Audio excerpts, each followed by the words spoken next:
नमस्कार।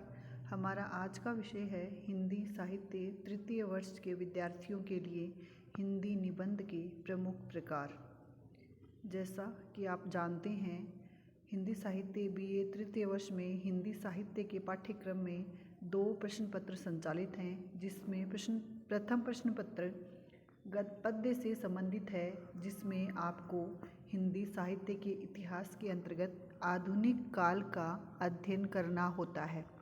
उस आधुनिक काल के अंतर्गत आपने आधुनिक काल के कवियों तथा उनकी रचनाओं को पढ़ा है। उसके पश्चात द्वितीय प्रश्न पत्र जो है वह काव्य शास्त्र तथा निबंध से संबंधित है। उस पाठ्यक्रम में जो पुस्तक हमारे समावेश है या जो सम्मिलित है वह है निबंध निकेत एवं काव्य शास्त्र। इसके अंतर्गत निबंध हैं। उन निबंधों के पश्चात हिंदी साहित्य के निबंध की क्रमिक विकास यात्रा, हिंदी निबंधों के विकास यात्रा के प्रमुख सोपान में किन किन निबंध लेखकों का योगदान रहा तथा हिंदी निबंध के प्रमुख प्रकार एवं उसकी प्रमुख रूप से किस प्रकार से हम विवेचना कर सकते हैं, यही हमारे आज के अध्ययन का मुख्य विषय होगा। इस प्रकार आज हम इस व्याख्यान में हिंदी निबंध के प्रमुख प्रकार, जिसके अंतर्गत जैसे विचारात्मक निबंध, भावात्मक निबंध, वर्णनात्मक निबंध, विवरणात्मक निबंध तथा आत्मपरक जो निबंध हैं, उन निबंधों के बारे में अध्ययन करेंगे तथा विचारात्मक निबंध या भावात्मक निबंध हैं, उन निबंधों में कौन कौन निबंधकार ने इस प्रकार के निबंध लिखे हैं, इसका भी हम अध्ययन करेंगे। इस प्रकार हिंदी निबंध के प्रमुख प्रकार तथा उनकी विशेषताएं क्या है, यही आज इस व्याख्यान में हम पढ़ेंगे। हिंदी निबंध, जैसा कि हम सभी जानते हैं, गद्य की एक शैली मानी जाती है। गद्य जिसका आविर्भाव आधुनिक युग में माना जाता है, उसी आधुनिक युग में निबंध कला का भी विकास हुआ है। इससे पूर्व के कई व्याख्यान में हम निबंध किसे कहते हैं, विभिन्न विद्वानों के द्वारा निबंध की प्रमुख परिभाषाएं क्या दी गई हैं, उनका अध्ययन कर चुके हैं। इस प्रकार हम ये कह सकते हैं कि हिंदी निबंधों की जो विकास यात्रा थी, जिसका हम पूर्व में अध्ययन कर चुके हैं, उसमें आचार्य रामचंद्र शुक्ल को आधार बनाकर पूर्व शुक्ल युग के निबंध तथा शुक्लोत्तर युग के प्रमुख निबंध क्या रहे तथा किन किन रचनाकारों का उस युग में योगदान रहा, इसका अध्ययन हम कर चुके हैं। तो सबसे पहले निबंध किसे कहते हैं, उसके अनुसार निबंध के अर्थ में हम देख सकते हैं कि आधुनिक पाश्चात्य लक्षणों के अनुसार निबंध उसी को कहना चाहिए जिसमें व्यक्तित्व अर्थात व्यक्तिगत विशेषता हो, क्योंकि निबंध एक ऐसी साहित्यिक विधा है जिसमें निबंधकार अपने व्यक्तित्व या निजीपन को केंद्र में रखकर विषय का प्रतिपादन करता है।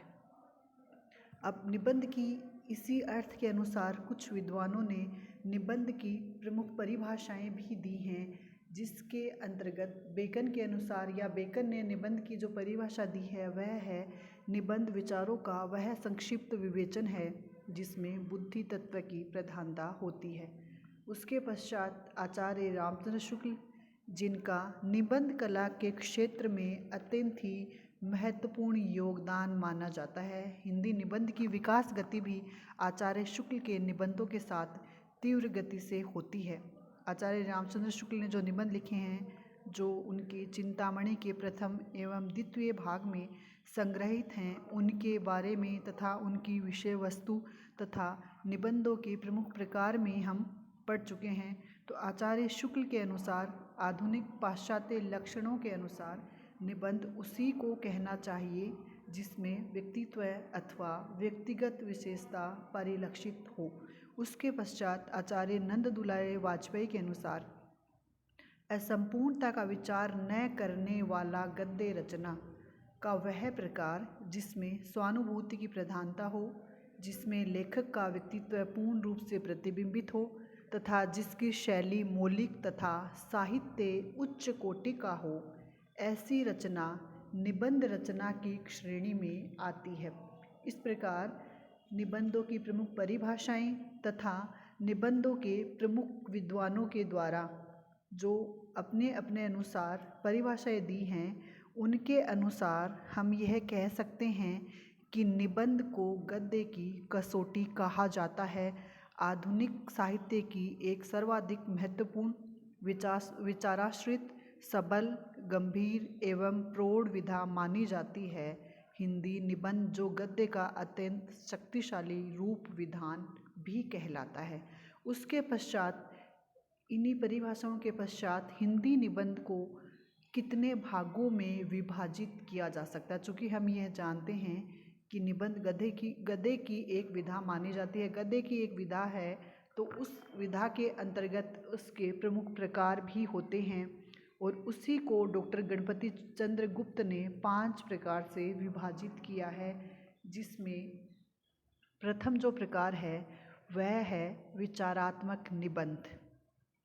विचारात्मक निबंध के निबंध वह होते हैं जिनमें गंभीर विषयों पर चिंतन मनन करके लिखा जाता है। इस प्रकार गंभीर विषय पर चिंतन मनन करके लिखे गए निबंध विचारात्मक निबंधों की श्रेणी में आते हैं।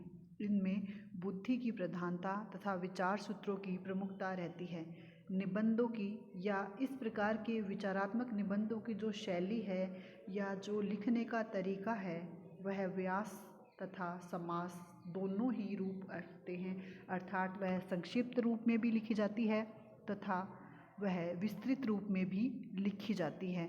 इसमें लेखक हृदय पक्ष की बजाय बुद्धि पक्ष की प्रबलता को अधिक प्रयोग में लेता है तथा भाषा विषय के अनुसार प्रौढ़, गंभीर एवं संस्कृतनिष्ठ रहती है। हिंदी में इस प्रकार के निबंध लेखकों में जिन निबंधकारों के नाम आते हैं प्रमुखता से, उनमें प्रमुख निबंधकार हैं आचार्य महावीर प्रसाद द्विवेदी, बाबू श्याम सुंदर दास, आचार्य रामचंद्र शुक्ल तथा डॉक्टर नगेंद्र आदि इसी प्रकार के निबंधकार की या विचारात्मक निबंधकार की श्रेणी में ही आते हैं। उसके पश्चात हिंदी निबंध के प्रमुख प्रकारों में दूसरा प्रकार है भावात्मक निबंध। इस प्रकार के निबंधों में बुद्धि पक्ष गौण तथा हृदय पक्ष की प्रधानता होती है। हिंदी में लिखे गए वे निबंध जिनमें वैयक्तिक संस्मरणात्मक तथ्य दिए गए हैं अथवा जिनमें हास्य व्यंग्य की प्रधानता है, इसी वर्ग के अंतर्गत आते हैं। इस निबंधों के बारे में या इन निबंधों का विवरण देते हुए आचार्य शुक्ल कहते हैं, यात्रा के लिए निकलती रही बुद्धि पर हृदय को भी साथ लेकर, बुद्धि पक्ष पर हृदय भी अपने लिए कुछ न कुछ पाता रहा है। ये विशेषताएं इस प्रकार के निबंधों की मानी जाती हैं। भावात्मक निबंधों में हृदय पक्ष की प्रधानता रहती है तथा हास्य व्यंग्य एवं मनोरंजन का प्रमुख तत्व उसमें शामिल होता है। यह निबंध लेखक के संवेदनशील हृदय का परिचय देते हैं। समाज में व्याप्त राजनीतिक, धार्मिक, सामाजिक विद्रूपताओं को भी इस प्रकार के निबंधों के माध्यम से उजागर किया जाता है।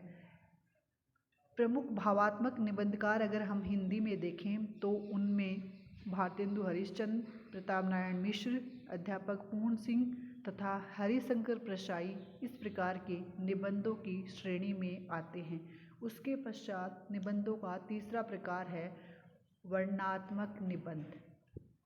वर्णनात्मक निबंधों में निबंधकार किसी घटना, तथ्य, दृश्य, वस्तु, स्थान आदि का क्रमबद्ध वर्णन इस प्रकार करता है कि पाठक के समक्ष वह दृश्य या घटना साकार हो जाती है। इसमें भावुकता एवं बौद्धिकता का सामंजस्य रहता है। इस प्रकार के निबंधों की भाषा सरल, सुबोध होती है। इस प्रकार के निबंधकारों में बालकृष्ण भट्ट, बाबू गुलाब राय, रामवृक्ष बेनीपुरी आदि प्रमुख निबंधकार आते हैं। उसके पश्चात निबंध का अगला प्रकार है विवरणात्मक निबंध। विवरणात्मक निबंधों में ऐतिहासिक, सामाजिक, पौराणिक घटनाओं का विवरण दिया जाता है तथा इनमें कल्पना का भी यथाउचित समावेश रहता है। वर्णन संवेदनशील होते हैं तथा मार्मिक रहते हैं। उनमें क्रमबद्धता पर भी विशेष बल नहीं दिया जाता। हिंदी के प्रारंभिक निबंधकार जैसे भारतेंदु हरिश्चंद्र, बालकृष्ण भट्ट, प्रताप नारायण मिश्र, शिव पूजन सहाय आदि के निबंध इसी प्रकार के निबंध या विवरणात्मक निबंधों की श्रेणी में ही आते हैं। निबंधों के प्रमुख प्रकार में जो अंतिम प्रकार बताया गया है वह है आत्मपरक निबंध। आत्मपरक निबंध जिसमें लेखक के व्यक्तित्व की पूर्ण छाप दिखाई देती है, इसलिए वो आत्मपरक निबंध कहते हैं। इसलिए कह सकते हैं कि यद्यपि हर प्रकार के निबंध में लेखक के व्यक्तित्व की छाप दिखाई देती है, तथापि आत्मपरक निबंधों में लेखक का व्यक्तित्व पूरी तरह उभर कर सामने आता है। वर्तमान युग में जो निबंध लिखे जाते हैं या सबसे अधिक जो निबंध ललित निबंध के रूप में लिखे जा रहे हैं, वह भी आत्मपरक निबंधों की कोटि में ही आते हैं। ललित निबंधों में लालित्य का समावेश भाषा, विषय वस्तु, शैली, शिल्प में किया जाता है। लेखक का पांडित्य तथा उनका भाषागत सौंदर्य ऐसे निबंधों में साफ रूप से परिलक्षित होता है या झलकता है। इस प्रकार के निबंधों में आचार्य हजारी प्रसाद द्विवेदी, डॉक्टर विद्यानिवास मिश्र, कुबेरनाथ रॉय आदि प्रमुख निबंध लेखक ललित निबंधकार या आत्मपरक निबंधकार की श्रेणी में आते हैं। इसके अतिरिक्त वर्तमान समय में डॉक्टर विवेकी राय, देवेंद्र सत्या आदि भी आत्मनिबंधकार ही कहलाते हैं। इस प्रकार अंत में निष्कर्ष रूप में हम कह सकते हैं कि निबंध किसी विषय पर विचार प्रकट करने की कला है, जिसमें नियमों, विचारों को क्रमबद्ध रूप में पिरोया जाता है। इसमें ज्ञान, विचार और व्यक्तित्व का अद्भुत संगम होता है। यद्यपि निबंध लेखन का कोई निश्चित सूत्र नहीं है, फिर भी हिंदी साहित्य में आधुनिक काल में हिंदी निबंध ने अत्यंत तीव्र गति से प्रगति की है, जिसमें आचार्य रामचंद्र शुक्ल का योगदान अविस्मरणीय रहा है।